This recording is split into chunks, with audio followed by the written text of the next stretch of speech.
కాబట్టి మీకు ఎలాంటి న్యాయపరమైనటువంటి చిక్కులు రావు. ఇవాళ గతంలో బీహార్ రాష్ట్రంలో ఏ విధంగా అయితే సమగ్ర కులగణన చేశారు, కర్ణాటకలో ఏ విధంగా చేశారు, ఆంధ్రప్రదేశ్ లో ఏ విధంగా చేశారు, అదే విధంగా తెలంగాణ రాష్ట్రంలో కూడా చేయాలి.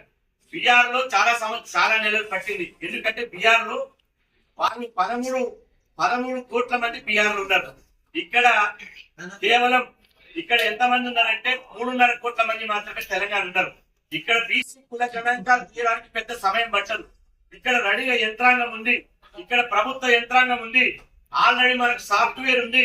అన్ని ఉన్నప్పటికీ కూడా కొంతమంది చెప్పినట్టు 5.5 నెలలు 6 నెలలు సమగ్ర కులగణన పెట్టడానికి సమయం పట్టదు.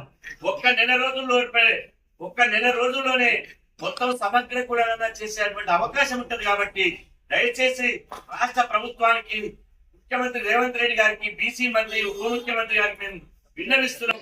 మీరు కులాల లెక్కలు తీయాల్సిందే. బీసీ రిజర్వేషన్లు పెంచిన తర్వాతనే స్థానిక సంస్థలకు వెళ్లాల్సిందే అని చెప్పి సందర్భంగా నేను సమస్త బీసీ సమాజం నుంచి ప్రభుత్వానికి విజ్ఞప్తి చేస్తున్నాం.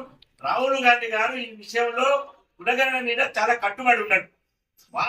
మేము ఢిల్లీలో మొన్న కలిసిన పార్లమెంట్ ఎన్నికల సందర్భంగా కలిసినా మేము కులగణన చేస్తామని వారు స్పష్టంగా చెప్పారు. రాహుల్ గాంధీ గారే మీకు బాస్ కాబట్టి వారి నిర్ణయానికి అనుగుణంగా పాజిటివ్ నిర్ణయం తీసుకోవాలి. ఇప్పటి వరకు ప్రభుత్వం తీసుకున్న నిర్ణయాలన్నీ కులగణనకు అనుకూలమైన నిర్ణయాలు తీసుకున్నది.